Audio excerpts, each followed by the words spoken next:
आज मैं एक बात सोच रही थी कि ज़िंदगी की सबसे बड़ी रियलिटी यही है कि कोई भी रिश्ता परफेक्ट नहीं होता। चाहे वो शादी का हो, फ्रेंडशिप हो या फैमिली के साथ रिलेशनशिप। हर रिश्ते में कुछ ना कुछ फ्लॉज़ होते हैं, कुछ मिसअंडरस्टैंडिंग्स होती हैं और कुछ ऐसे मोमेंट्स भी आते हैं जब इंसान खुद से पूछता है, इज़ दिस वर्थ इट? लेकिन सच ये है कि रिश्ते परफेक्शन से नहीं बल्कि काइंडनेस, अंडरस्टैंडिंग और पेशेंस से चलते हैं। शादी की एग्जाम्पल ले लें। शादी कभी भी सिर्फ मोहब्बत पर नहीं चलती। ये एक लॉन्ग टर्म कमिटमेंट है जहाँ दो मुख्तलिफ लोग एक छत के नीचे रहकर अपनी मूड्स, हैबिट्स और इमोशंस को समझने की कोशिश करते हैं। कभी आप राइट होते हैं, कभी वो, और कभी सिचुएशन ही अनक्लियर होती है। ऐसे में ईगो को साइड पर रखकर कंप्रोमाइज, रिस्पेक्ट और कम्युनिकेशन से ही रिश्ते को कायम रख सकते हैं। दोस्ती भी बिल्कुल ऐसी है। रियल फ्रेंडशिप कभी रोज बात करने से नहीं बनती, बल्कि इस बात से बनती है कि बुरे वक्त में कौन आपके साथ स्टैंड करता है, कौन आपकी साइलेंस समझ लेता है और कौन बगैर एक्सप्लेनेशन मांगे आप पर यकीन कर लेता है।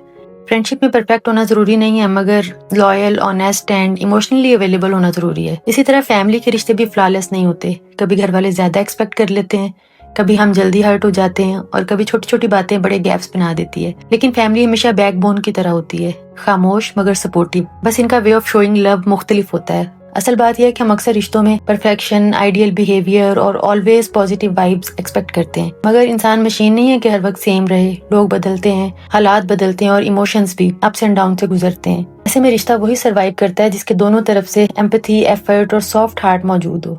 याद रखें कि रिश्ते हमेशा परफेक्ट नहीं होते, लेकिन जब दो लोग जेन्युइनली ट्राई करते हैं, जब वो एक दूसरे की मिस्टेक्स को नजरअंदाज करते हैं और जब वो एक दूसरे को स्पेस और सिक्योरिटी देते हैं, तो वही रिश्ता खूबसूरत बन जाता है। एंड मैं बस इतना कहूंगी कि अंडरस्टैंडिंग ही रियल लव है और अंडरस्टैंडिंग ही रियल कनेक्शन है। और हर रिलेशनशिप की रियल स्ट्रेंथ अंडरस्टैंडिंग ही है। एक दूसरे को अंडरस्टैंड करके ही रिश्तों को खूबसूरत बनाया जा सकता है।